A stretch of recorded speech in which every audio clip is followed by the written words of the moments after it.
ubwo wasangaga umurwayi kuri kiriya kidendeza hamaze imyaka 38 ariko waramubajije ngo se urashaka gukira, arangije arakubwira ngo amazi yo yihindurije simba nunjugunyamo, urangije nawe wazopa yaretse kuwasisiwa, urangije uramubwira ngo natora uburiri bwagende.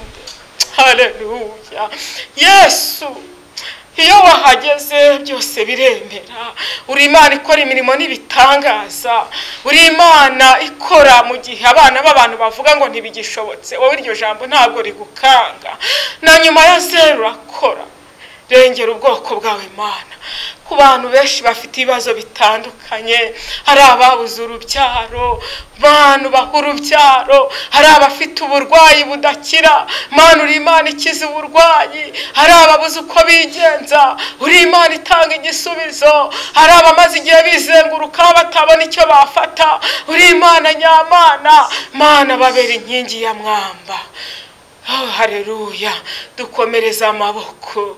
Reka Mwami Imana yacu mu bihe bigoye kandi bikomeye, utubere inkingi ya mwamba, utubere Imana tukubera ubwoko, utubere umubyeyi tukubera abana, utubere byose ko kuri byose. Ni wowe ufite ijambo rya nyuma ku buzima bwa buri wese, kandi Imana ni wowe ufite umwanzuro.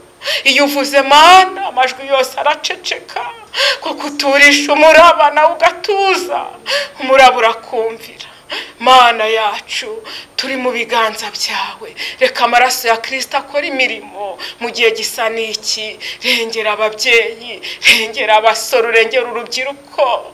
Ho Mwami Imana yacu, baha inzira yo kunyuramo. Uwiteka Imana ubayobore, ubahe gukura ibishimwa mu bigawa, ubahe Mana kugendera mu bushake bwawe. Rengera Mana ingo zo muri iyi minsi. Mwami Imana yacu, divorce zabaye nyinshi, ariko Mwami Imana yacu tuzi neza ko icyo wafatanyije nta muntu ugitandukanya. Mwami sengeye ingo Mwami kugira ngo uzubake, kandi Mwami nuzubaka ziraba zubakitse. Zubakiye Mana ku rutare nka rumwe wubakiye Petero. Uwiteka Mwami Imana yacu, Mwami zari zitembaga, zari zubatse ku manegeka, wongera uzisubize mu nzira, wongera urukundo mu ngo hagati y'abashakanye Mwami, ko kuri Imana ishobora byose. Ndagushimiye Mwami, nakubwira byinshi nkavuga byinshi, ariko Mana, oh haleluya, uri Imana yumva gusenga. Ndagushimiye kumvise gusenga kwanjye. Nk'ibintu Imana yabarakunyujijemo ukabisengera cyangwa ukabona birabaye, cyangwa se mu byo waba yaragukoresheje bya binyuze mu buryo bw'ubuhanuzi bikaba. Hari ibyo yagiye inkoresha, nkasengera umuntu, mbona umuntu yari arwaye abadayimoni, mbona arakize.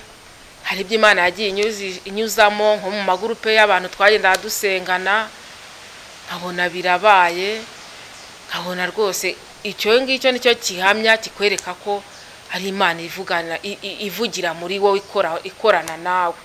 Iyo nk'iyo ubuhanuzi bukunyuzemo ugahanura ukabona birasohoye, cyangwa se n'uwabuhanuriye akavuga ati buhanuzi runaka yamanuriye, ndashima Imana ko bwasohoye.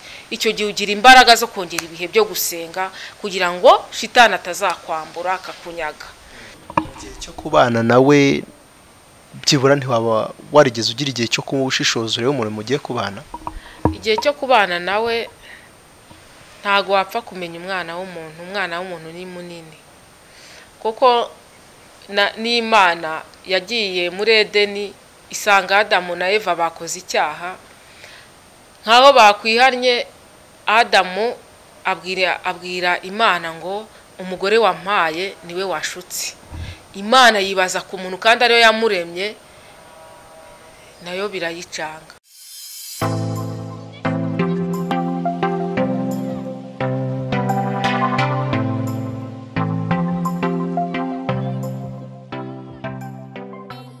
Twongeye kubasuhuza kandi tubifurije ibihe byiza aho muri hose mudukurikira. Mumaze kumenyera ko rero muri ya gahunda tuba dufite ari kugenda tubagezaho amakuru, ibiganiro n'ubuhamya bigiye bitandukanye kandi birushaho kugenda byubaka imitima ya benshi. Nge nitwa Ismail Kayishema, kuri kamera dufite Theogene n'ugenda tugezaho amashusho meza nk'aya ngaya. Rero ntabagenda nabataziranyenye, nge nitwa Ismail Kayishema, dufite umutumirwa nanone ugiye kuduhereza ubuhamya, kandi nzi neza ko ubuhamya agiye kuduhereza buzubaka imitima ya benshi. Reka muhe umwanya atangire twibwira, tunakomeze turaganira. Mama, tuguhaye ikaze, wasuhuza abantu barimo bakureba hariya. Murakoze cyane. Nitwa Muhorakeye Bertride, ndi umumama w'abana babiri, ndi umukristo, sengera muri ADPR, ariko ndi umupfakazi. Umutware we yapfuye mu mwaka w'ibihumbi 2001. Mbere y'uko ukomeza, watubwira aho uvuka, aho washatse, kugira abantu bamenye imyirondoro yawe, umwirondoro wawe wuzuye. Mvuka mu karere ka Gisagara, umurenge wa Kibirizi, akagari ka Duwane. Watangira ukatubwira ukiri muto, noneho ukanakomeza nta kibazo. Mfite imyaka 44, ko navutse 76. Abana babiri mfite ni bakuru. Umwe yavutse kuri 27 z'ukwezi kwa 12 muri 1997. Undi nawe yavutse 9/9 itariki 24 z'ukwa 4. Ni abana babiri, ni abahungu. Nishimwe kuri jewe. Watubwira rero ko uri umupfakazi. Umugabo yitabye Imana ryari?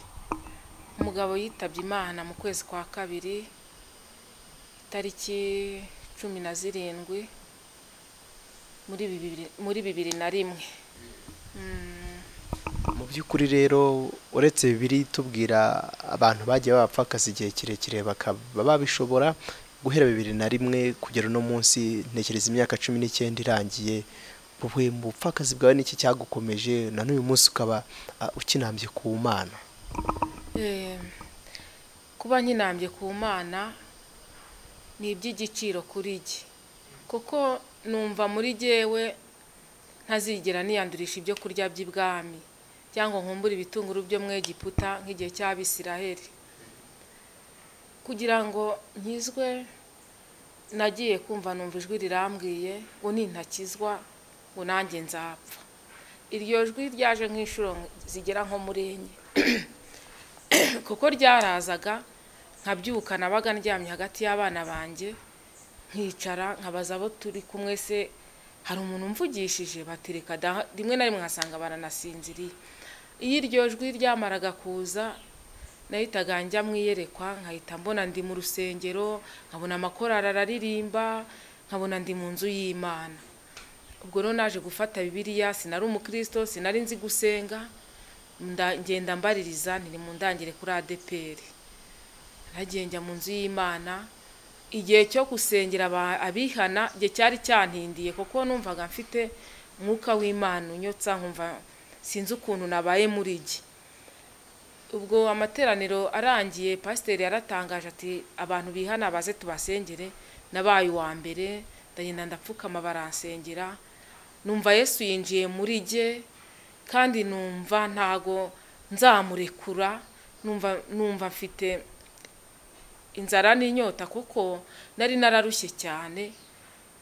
Maze kwakira umwami Yesu, numva hari ibyo ngiye nduhukaho. Numva imitwaro imwe irimo iragenda imva ku bitugu itakara, nkumva hari ibigenda bintamurukaho, numva ndakomeye mu rugendo.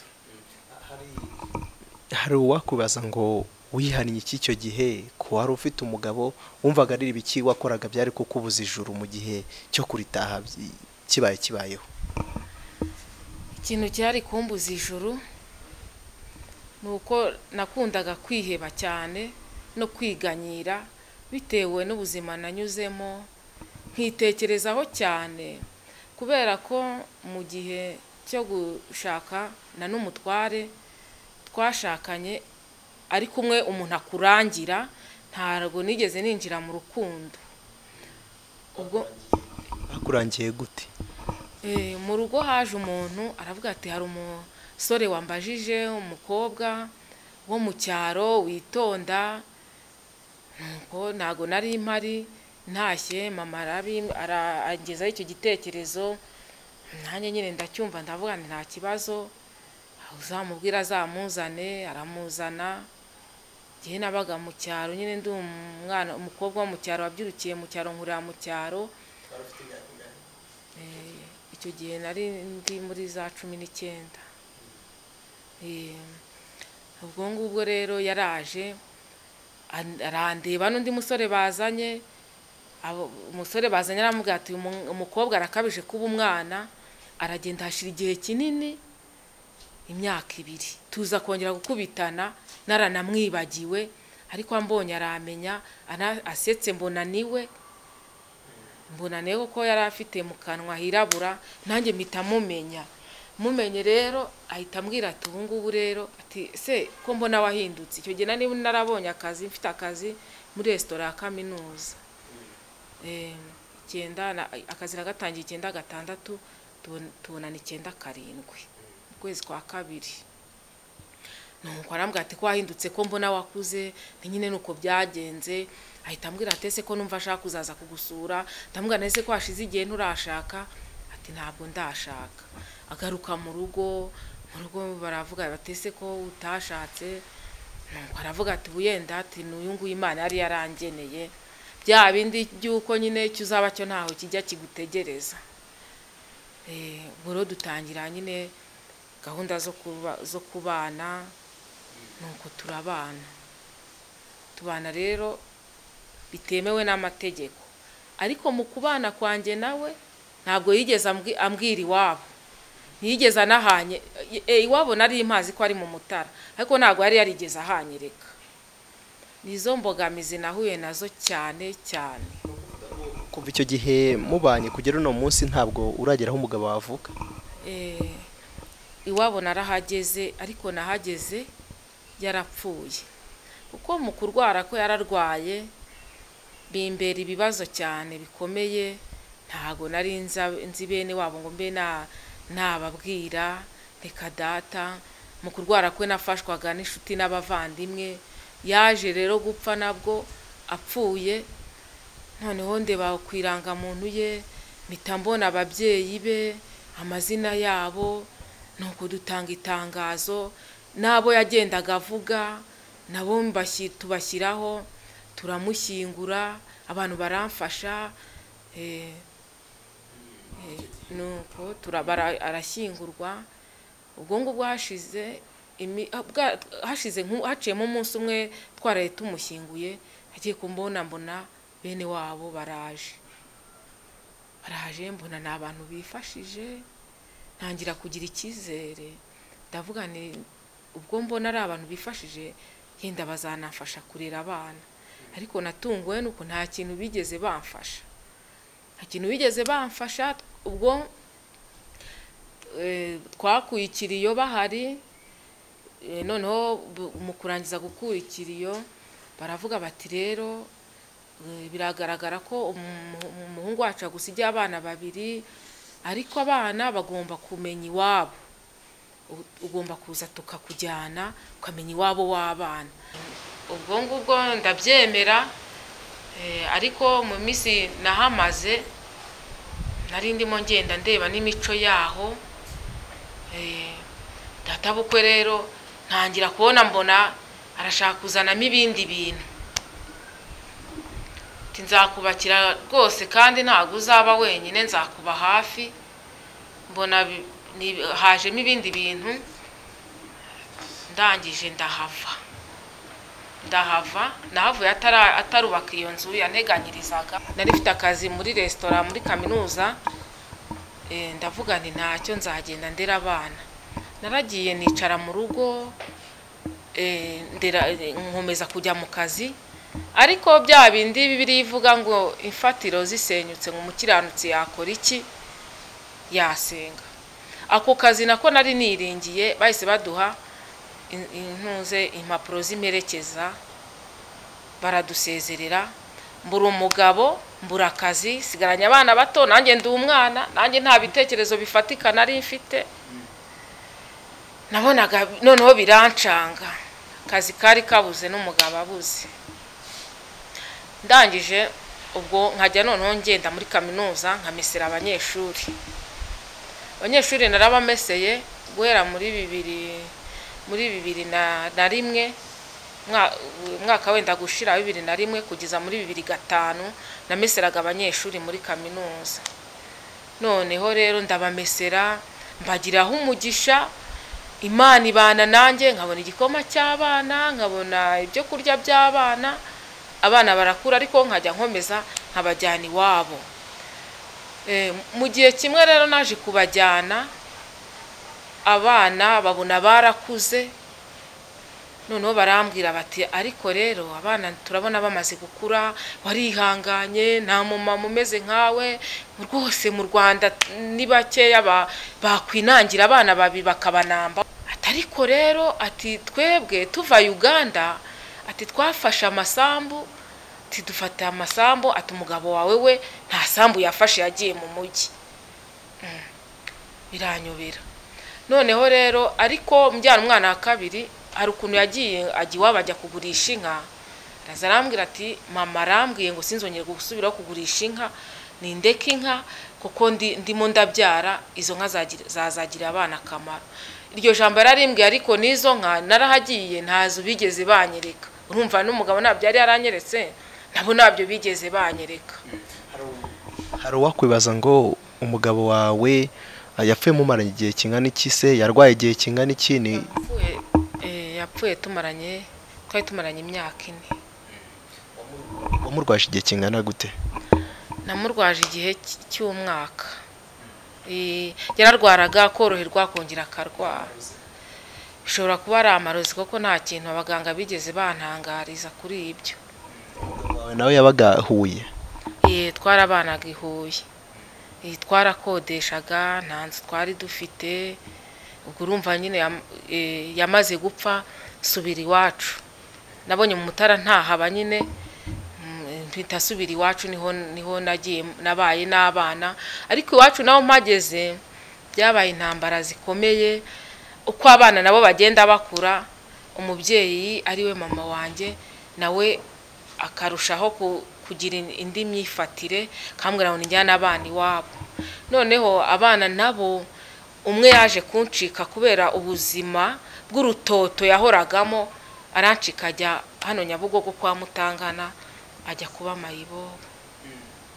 Agiye kuba mayibobo, na umukuru nawe yaje kuza mu kazi ko mu rugo hano i Kigali. Abana noneho ndavuga nti se Mana ko nareze abana, none bakaba bagiye kuba mayibobo, bimeze biti?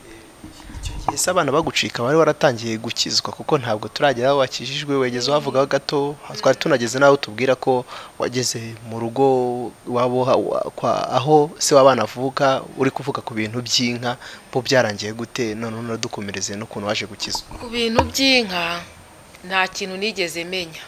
Bambwiye ko umugabo wanjye nta mitungo afite, bambwiye ko umugabo wanjye nta sambu afite.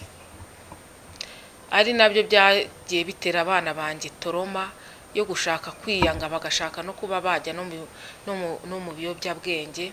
Ariko uko ngenda senga Imana, mbona yaragiye ibagarura, babaye abasore, mbona nta kibazo, mbona twumvikanye. Turabana. Ubwo ngubwo nakomeje inzira y'agakiza mu rugendo. Ariko nyine Imana iramfasha, hari aho nageze mbona ameze nka Hagari igihe yari ari mu butayu, igihe Ishimayeli umwana we yamwitazaga kubera intimba n'umubabaro, inyota yabiciye mu butayu, ariko yumva ijwi rivuga ngo Hagari kebuka, hari akariba mfukuye, hereza amazi umwana we. Hagari aratangara cyane ati Imana nawe urahamboneye. Nanjye hari ahantu Imana yamboneye, ubwo yampaga agakiza nkumva ijwi ryayo, byari bikomeye. Hari igihe nagendaga mu nzira kandi isanzwe nyizi, nkabona nayobye kandi nari nsanzwe nzi inzira. Ariko Imana yacu ishimwe ko yampaye agakiza. Buriya Yesu ajya tubera inkingi ya mwamba. Imana ishimwe cyane, atubera inkingi ya mwamba tukamwiyegamiza, kandi akatubera urufatiro rukomeye. Yambere urufatiro mu rugendo upfaka rufite imyaka 24 ukarera abana uri wenyine. Abana banjye bafite igikuriro cyiza ku buryo nta muntu ujya wemera ko ndi mama wabo, bazi ko ndi mushiki wabo. Ubwo kwa mama naho naje kuhava bimeze nabi, ndagenda turakodesha kandi nkorera amafaranga 25,000. Ariko ubwo hagati nkimara gukizwa ntangira urugendo, nta myenda nagiraga, nta cyo kurya, nta cyo kunywa. Imana yaraje iransanga ndi mu rusengero, irambwira ngo mwana wanjye humura, ukomeje kurya no kwambara, ngo kandi ndagukunda, ngukunda urukundo rwishi, ngo naguciye imanzi mu biganza. Mbere ko tugeraho, hari uwakwibaza ukuntu waje kuva i Butare ukajya kwivuka ugata akazi ko gufurira abanyeshuri muri kaminuza. Naje guta akazi ko gufurira abanyeshuri muri kaminuza, harimo umunyeshuri umwe nafuriraga, hazamo kampani ikoreshamo amasuku, noneho akaba ni korodinateri wayo. Aravuga ati rwose muhorakeye, tumesera neza, turagukundira umumama mwiza, tubona nta kibazo, ndashaka kuguha akazi ukajya ukoramo isuku hano ukaruhuka umugongo. Natangiye akazi rero k'amasuku 9/5, nkora muri zone ya Viete mu bakobwa. Ndahakora, abakobwa mbagiraho umugisha, bakama inkweto nkambara, bakama imyenda nkambara. Bya bindi Imana yagiye imbwira mbona birimo biragenda bisohora. Ubwo ngubwo nkahembwa amafaranga icyo gihe 18,000 y'icyo gihe, nkabona aragenda ngirira umumaro, nkabasha guhahira abana bakarya, nkabambika, nkabagurira mituweli, se nkabarwara nkabavuza, ngenda mbona nyine ubuzima bugenda bukomeza gutyo. Komeza utubwire ukuntu nyine uri kutubwira uri i Butare ufata umwanzuro wo kujya Gisagara, byaturutse kuki? Ubwo ngubwo n'ubundi najyaga gukorera i Butare nturutse ku Gisagara. Muri Gisagara nakoraga akazi k'amasuku gatangira saa 12 kandi z'igitondo. Ubwo nabyukaga saa 10 nabaga ngiye, ku buryo hari igihe nahuraga nigeze guhura n'amabandi. Amabandi ariko kubera Imana, hari ukuntu Imana ijya igukingiriza ntihagire umuntu ukubona. Imana icyo gihe yarankingirije muri icyo gitondo, cyangwa se haba hakiri nijoro, barabwiranye ati ariko nta muntu mwumvise. Nari nifubitse sharupe ya move, nikinga ku giti gutya, ndahagarara. Igitero cy'amabandi kirahita, cyagombaga kungirira nabi, kirahita, nuko nanjye nkomeza mu kazi. Wavaga Gisagara n'amaguru ukagera Huye? Nkagera Huye kandi ndi butangira akazi ka saa 12. Ugereranyije harimo igihe kingana iki, ibirometero cyangwa se isaha? Nagendaga urugendo rw'amasaha 2 buri gitondo. Nagendaga urugendo rw'amasaha 2, ariko naje kunanirwa, nisunga abandi badamu twakoranaga, nkajya mbitumba, bambira abana beza, abana nabo bagasigarana na mama. Kazi rero naragakoze, ndagakora. Naje kuhava njya gukorera muri Karesi, naho nakoze imyaka 7 ho. Karesi ya Butare yihuye, nakoze imyaka 7, naho nza kuhava numva maze kunanirwa. Noneho n'abana bambwira ati mama urananiwe, natwe ntuzatubona ikiraka, tuzatureba icyo gukora. Nuko ndahava. Ubu ngubu mbasha gushakisha nk'akarima ngahinga, abana nabo babona ikiraka bakagikora. Nuko nyine nubwo buzima tugenda tubamo. Abana bawe baje kugira amahirwe yo kujya ku ishuri se? Abana banjye ni amahirwe yo kujya ku ishuri babonye, kubera ko nabarereye mu rugo kwa mama. Uko bagenda bakura, mama nawe agira ikibazo, abantu bakamubwira ko bazamwaka 8 yo kuturamo. Umukecuru aratangira aratujujubya, aratangira nyine ubona ko ibintu bihindutse. Abana bava mu mashuri, umwe ajya kwa Mutangana kuba mayibobo, undi ajya mu kazi ko mu rugo. Ariko hari ikintu ntavuzeho, mu mibanire yanjye n'umugabo ntabwo yabaye myiza. Nari nashatse umugabo umusinzi, akataka nkubita, agataha yaba yasanze twatetse ibiryo inshuro nyinshi. Iyo yanywaga izo za warage yanywaga, yasigazaga niyaza kumena mu biryo. Yasangaga tutariye twaraburaraga. Iyo yayisukaga mu biryo byahitaga birura ku buryo utari kubasha kubishyira mu kanwa ngo ube wabasha kubirya. Ariko nkagira impano yo kwihangana, nkihangana. Icyo gihe abana banjye bari bakiri batoya, ariko mbana na murumuna wanjye, ibiryo yabisukamo nyine izo za warage, tugahita dusasa tukaryama. Ariko ibyo byose gusuka warage mu biryo se yari uburyo bwo kugira we abirye yumva bimuryoheye nk'umunywi w'inzoga? Kwabaga ari nko kuduhima ahubwo. Iyo yabaga atanywe inzoga yabaga ari umuntu mwiza, ariko yaba yayinyweye agahinduka, kandi inshuro nyinshi yabaga yayinyweye, buri munsi yabaga yayinyweye. Igihe cyo kubana nawe byibura ntiwaba warigeze ugira igihe cyo kumushishoza urebe umuntu mugiye kubana? Igihe cyo kubana nawe ntago wapfa kumenya umwana w'umuntu. Umwana w'umuntu ni munini, kuko n'Imana yagiye muri Edeni isanga Adamu na Eva bakoze icyaha. Nkaho bakwihannye, Adamu abwira Imana ngo umugore wampaye niwe washutse.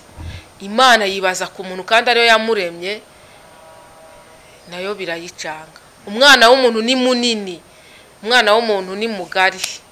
Imana nayo yibajije ku muntu kandi ariyo yafashe igihe cyo kumurema. Ubwo rero nanjye ntago nari kureba umwana w'umuntu ngo menye ikiri mu mutima imbere, kuko Imana yaduhisha ibanga ryo kureba mu mutima. Naramurebaga nkabona ni umusore mwiza, nkabona nta kibazo, tubana nzi ko nanjye ngiye kubaka nk'uko abandi bubaka. Ubwo rero ntago nari nzi ko iyo mico yose yayigira. Tubwire, hari abavuga ko iyo umuntu amaze gukizwa ahura n'intambara nyinshi. Wowe ni izihe ntambara warwanye nazo, niba se n'uyu munsi ukirwana nazo? Intambara zo ntabwo zabura. Intambara ntabwo zabura, cyane cyane intambara z'abagabo. Hari abazaga bakambwira ati ese ko wabyaye abana babiri ukaba ukiri muto uzacira kuri umwe, tubyarane umwana. Nkavuga nti hoya, mfite umwami we yampaye ni babiri kandi ndabashima. Hariho nubura n'umwe kandi akanyurwa. Nyurwa n'ubucuti bwo mu ijuru, kandi nezezwa nuko Yesu anyobora. Nkahamya, nkagira guhamya. Ikintu nifuriza umuntu wese uri kunyumva ni uguhamya Imana, kuko nuhamya Imana nayo izaguhamiriza imbere y'abantu, kandi izaguhamiriza mu gihe uzaba ugeze ahantu hakomeye, izaguhamiriza nayo. Buriya ikintu guhamya Imana ni ibintu byiza cyane. Ijambo guhamya, ubundi umukristo wese yakagombye guhamya, kuko burya iyo uca ku ruhande ntugire guhamya Imana, nawe burya hari imigisha uba wibuza. Nuko n'urwo rugamba rw'abagabo rwonyine wahuye nawe, kuki se n'ubundi utabemereraga ko ukiri na mutoya ushaka wongera ugira urundi rugo? Kugira urugo byose ni Imana ibigena. Ntago nzi icyo Imana yanteganyirije n'iyikizi, ariko uko nguku nako iyo ndeba abana banjye mba numva mbishimiye Imana. Amahirwe yo kubaka urugo nabyo ni byiza, kuko Bibiliya iravuga ngo urugo ni rwiza, ni ijuru rito, ni umunezero. Burya iyo ubana n'umutware mwumvikanye ni ijuru rito, niko Bibiliya ivuga. Ariko iyo nanone bitabaye nta kibaho kitunguye Imana. Imana ntago igitungurwa. Imana arizi ko nzashaka umugabo tukamarana imyaka inagapfa, tukabyara n'abana babiri nkabarera bagakura. Ibindi rero biri mu bushake bwayo. No kugira numve ko byibura jya ugira igihe cyo kubisengera, uvuga ati Imana nanjye umpaye urugo byaba ari byiza. Ibintu byo ntago nyine wananirwa kubitekereza kuko ubu uri umuntu, ariko nanone wirinda kubitindaho kugira ngo udateshuka. hari ababaza kandi ubona umuntu asenga cyangwa se ubona bakijijwe bakanabikubwira? Barabimbwira, ariko hari urasenga ukabaza Imana igimpakanira, kandi ntago nakongera gukora ibyo nakoze ntarayimenya. Kuko ntarayimenya nagiye ntayigishije inama, ariko ubu ngubu ibintu byose ndabanza nkayigisha inama, nkamenya amakuru y'umurwa. Hari umuririmbyi wa 81 mu Gakiza uvuga ngo nkunda kumva amakuru y'umurwa. Nanjye rero ndabanza nkamenya amakuru y'umurwa, nkamenya ko Imana izo nzira ibona koko ari inzira zimeze neza ziharuwe nayo. Kuva muri 2001 uracyari musenga ubaza amakuru y'umurwa, ntabwo urayabona? Kuva muri 2001 ndasenga, kandi rega burya Imana burya ntabwo ibiyobewe icyo dukeneye, ntabwo ibikiyobewe. Kuba rero ibitinzi bishaka aka kanya bishaka ikugenza ukundi kuntu ikaguhindurira amateka. Buriya rero biba byiza iyo wihanganiye mu Mana, ukihanganira muri yo, kubera ko ugiye kuvuga ngo nkorera iki, wamera nka wa mwana ubwira umubyeyi we ngo mpi ibiryo kandi ntibirashya, umubyeyi arabona byatera umwana inzoka amujaburiye. Nayo Imana niko itugenzereza. Buri Imana irabanza ikagutegurira, kandi Imana yo niyibasha kubona icyakugira umumaro n'icyakugirira ingaruka. Niyo mpamvu rero ugomba gusenga, ugasenga ariko udahoza Imana ku rutoto, nk'umugabo mu rugo oya, byose ibibizi kandi bifite mu kiganza cyayo. Impamvu nari nkubajije utyo, nta mugore utazi agaciro k'umugabo cyangwa se ubwiza bw'umugabo yakubereye mwiza. Hari n'uwo muganira akavuga ati njye nicyo cyifuzo cyonyine mfite kuba Imana yampaye umugabo, kuko akenshi umugore aba afite agaciro kenshi cyane iyo afite umugabo, bumvikana bari byiza cyane. Ubwo narengize numve uburyo ki wowe ubisengera, kuko havamo ni somo nkuko waravuze ati guhora utota Imana ntabwo ari byo. Ubwo ntekereza ko abandi baba bakwigiyeho uburyo bwo kwihangana n'icyo umuntu akwiriye gusenga. Ubu ngubu mu byifuzo byawe by'imbere ni ibihe iyo usenga Imana? Iyo senga Imana mba numva mu cyifuzo cyanjye mba numva Imana yagirira neza abana banjye, nkabona ari abagabo, nkabona bifite, kandi nanjye nkabona Imana cyane. Imana mba numva yampa inzu yo kubamo, ubundi ikama nk'icyo gukora. Nicyo kintu nkunda no gusengera. Naho iby'urugo byo nta nubwo njya mbitindaho, mba numva Imana yampa iterambere jye n'abana banjye, tukaguka mu buryo bw'umubiri ndetse no mu buryo bw'umwuka. Nk'ibihe bihe wagiye unyuramo mu by'ukuri ukabona ni ibihe bigoye, ariko Imana ikabigutambutsamo ikaguha kunesha, ndetse kuri wowe ufata nk'ibitangaza byagiye bikorerwa ku buzima bwawe? Ibitangaza byagiye bikorerwa ku buzima bwanjye, nuko icyambere cyo nuko nagiye kubona nkabona umwana wanjye arabasha nibura kwigurira nk'ipantaro cyangwa urukweto. Ikindi nagiye mbona Imana yagiye inkorera mu rugendo, nuko itigeze inteza abantu. Hari ukuntu buriya umukristo niyo yaba ari mu kigeragezo Imana imukubitiramo, hari ukuntu Imana igukubitiramo igutwikiriye. Wagenda abantu bakavuga bati umeze neza mama, twishimire, umeze neza rwose, urasa neza, wambaye neza, kandi yenda udaheruka no kurya cyangwa nta na gikotore yo kwisiga ufite. Imana ikagenda iguhisha muri ubwo buryo. Ndashima Imana rero ko nyine muri ibyo byose nagiye nyuramo ntabwo Imana yigeze inteza abantu. Imana yagiye ibana nanjye, Imana yagiye inkingiriza, Imana yagiye imbambira amahema. Imana rwose ikintu nabwira abantu bari kunyumva ni ukunamba ku Mana nk'uko Rusi yanambye kuri Nawomi. Nicyo kintu numva nabwira abantu bari kunyumva, kandi Imana ntago igitetereza umuntu wayisunze, ni amizero y'abihebye. Gusa hari umuririmbyi ufasha uriya muririmbyi w'196 uvuga ngo ni Yesu ufite urufunguzo rw'ibizaba. Yesu ni ufite urufunguzo ku buzima bwanjye, narabibonye ko ari ufite urufunguzo, kandi Yesu niwe ufite uguha agaciro mu byo ukora byose, kandi ukabasha kugira iterambere, kuko iyo yakinguye ntawe ukinga.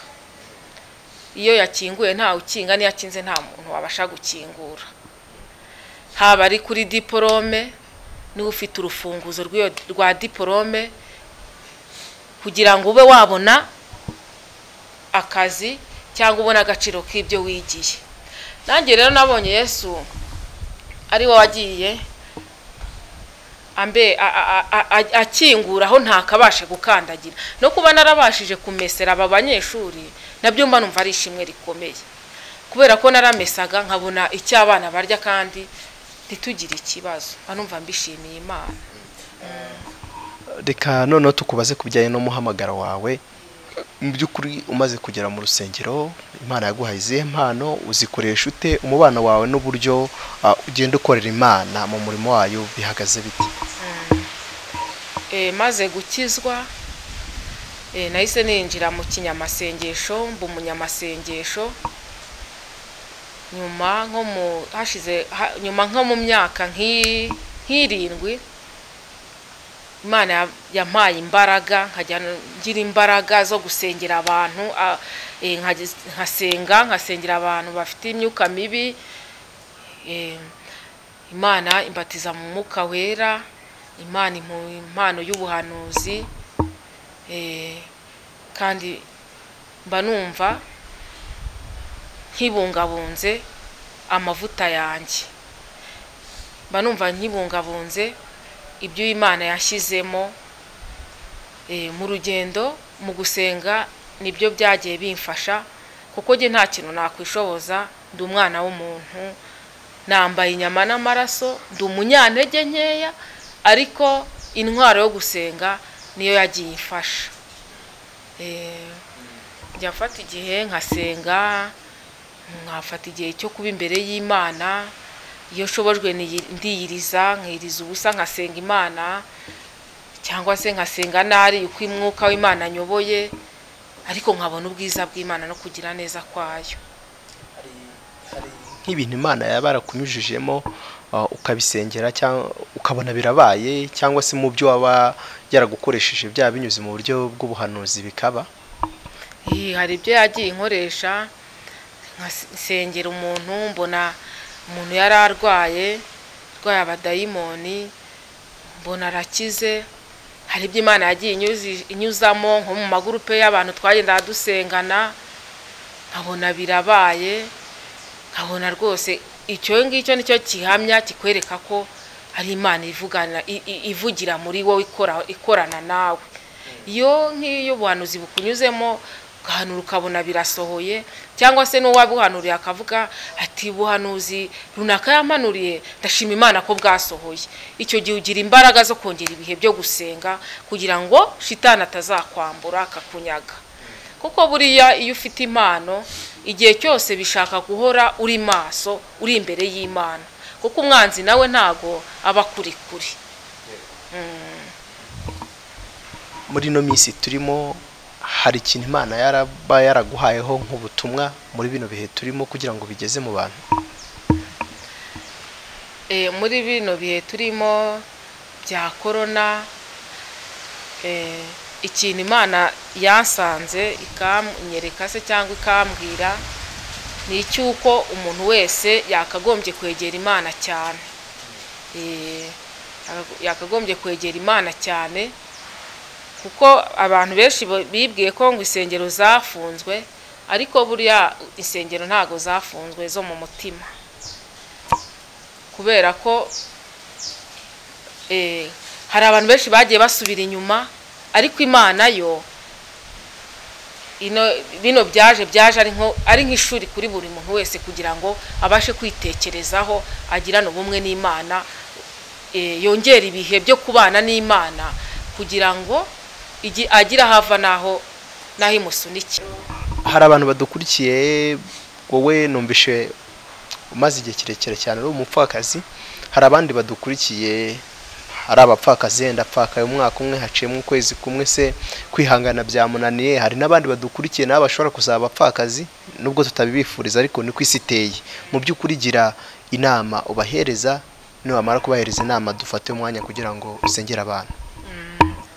Inama nagira abapfakazi bagenzi banjye cyangwa se n'abandi bantu muri rusange, inama nabagira ya mbere ni ukubaha Imana. Imana iyo yubashye kandi irakuyobora, iyo yemereye irakuyobora, koko twebwe nta kintu twabasha kwishoboza. Nanjye kuba maze imyaka 19 mu bupfakazi, ejo bundi mu kwa kabiri nzaba ninjiye mu wa 20. Ntabwo ari imbaraga zanjye, ahubwo byose nabishobozwe na Kristo we umpa imbaraga. Ubundi n'ubusanzwe Imana ikunda abapfakazi by'umwihariko ndetse n'imfubyi. Igihe cyose rero iyo uri umupfakazi noneho ukinjira mu Mana n'umutima wawe ubikunze, nta buryarya ntaki, ukayibwira uti Imana ndi umunyantege nkeya, ndi umwana w'umuntu, Imana iragufasha, kagufasha mu rugendo, ntusebe ntiwandagare, kuko iyo ugiye kujya mu bindi ubugiye kugaragara ukundi kuntu. Ariko iyo ugiye mu Mana neza, Imana ibana nawe. Uko umugore ufite umutware amubwira ati nkeneye igitenge, nawe niko upfuka mukabwira Imana uti mutware wanjye nkunda nkeneye igitenge, cyangwa se abana banjye nta byo kurya bafite. Ni ukuri pe, Imana ica inzira aho zitari, ntabwo Imana igutererana. Iyi niyo nama nabaha, kwikomeza kuri iyi Mana. Noneho hari ikindi rero ikindi naringiye kuvuga, umuntu nkurikiye asome Zaburi ya 53 ku murongo wa 3. Haravuga ngo Imana iri mu ijuru ryayo ngo yaragurutse ngo iritegereze reba mu isi, ngo kugira ngo imenye neza, ngo irebe ngo ko hari abanyabwenge bashaka Imana. Buriya gushaka Imana ni ubunyabwenge, ni ukugira ubwenge, ubugize ubwenge, ubugiriwe amahirwe, kubera ko Imana niyo byose. Imana niyo byose, kandi pe iyo wayizeye nk'inyembaraga ikwiyereka mu mbaraga zayo. Tanga nomero ya telefoni kugira ngo muri bwa buryo bwo gusengera abantu bazaguhamagare bakubwira ati dusengera, kuko ndabizi ko gusenga nabyo ni byiza noneho dufatikanyije. Nimero yanjye kuri MTN ni 0788 30 13 540, 0788 30 13 540. Ukoresha WhatsApp? Ndayikoresha. Niyo nkoresha MTN. Kuri Tigo ni 0722 71 87 384, 0722 71 87 384. Reka tuguhe umwanya usengere abantu bafite ibibazo bitandukanye, ubasengera Imana, kandi turagushimiye cyane. Mana iri hejuru ya byose, uri hagati y'ibizima n'abakuru, wicaye ku baserafi ndetse n'abakerobi, uri Imana ivuga bikaba kandi utegetse birakomera. Uri Imana ititabaza ingabo nyinshi, urengera ubwoko bwawe. Aya masaha Mwami ndi imbere y'amaso yawe, witeka Mwami Imana yacu, ndasenze kugira ngo Mana ugire icyo ukora mu gihe gisa n'iki. abankurikiye ni benshi, ibibazo bafite biratandukanye, nta nubwo nabimenya nk'umuntu, ariko wowe byose Mana urabizi.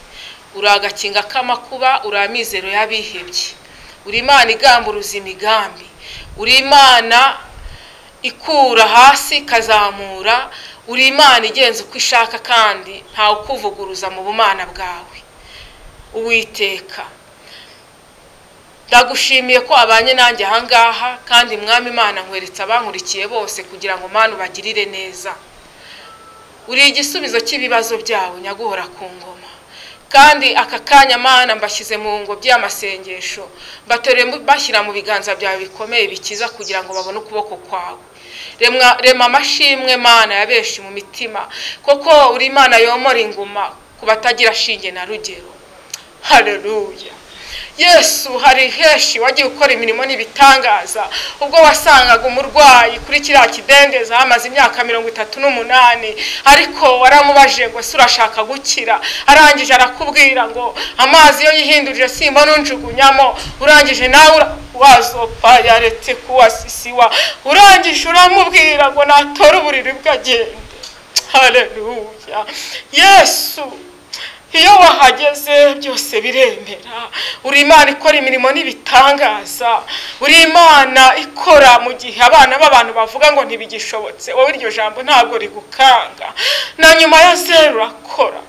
Rengera ubwoko bwawe Mana, ku bantu benshi bafite ibibazo bitandukanye, hari ababuze urubyaro, bantu bahura urubyaro, hari abafite uburwayi budakira, Mana uri Imana ikiza uburwayi, hari ababuze uko bigenza, uri Imana itanga igisubizo, hari abamaze igihe bizenguruka batabona icyo bafata, uri Imana nyamana, Mana babera inkingi ya mwamba. Oh, haleluya. Dukomereza amaboko, reka Mwami Imana yacu mu bihe bigoye kandi bikomeye utubere inkingi ya mwamba, utubere Imana tukubere ubwoko, utubere umubyeyi tukubere abana, utubere byose ko kuri byose ni wowe ufite ijambo rya nyuma ku buzima bwa buri wese, kandi Imana ni wowe ufite umwanzuro. Iyo uvuze Mana amajwi yose araceceka, kuko uturisha umuraba nawe ugatuza, umuraba urakumvira. Mana yacu turi mu biganza byawe, reka amaraso ya Kristo akora imirimo mu gihe gisa n'iki. Rengera ababyeyi, rengera abasore, rengera urubyiruko. Ho Mwami Imana yacu, bahe inzira yo kunyuramo. Uwiteka Imana ubayobore, ubahe gukura ibishimwa mu bigawa, ubahe Mana kugendera mu bushake bwawe. Rengera Mana ingo zo muri iyi minsi. Mwami Imana yacu, divorce zabaye nyinshi, ariko Mwami Imana yacu tuzi neza ko icyo wafatanyije nta muntu ugitandukanya.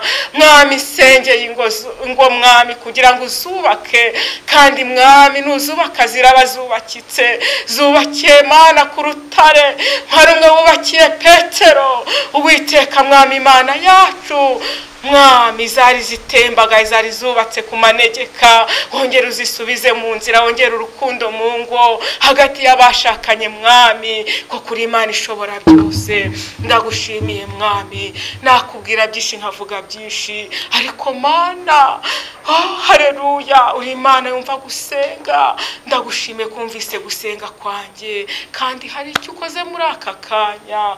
Uwiteka Mwami, ngwaye ikaze na kari mu mitima ya benshi, icyubahiro n'ubutware bibi byawe.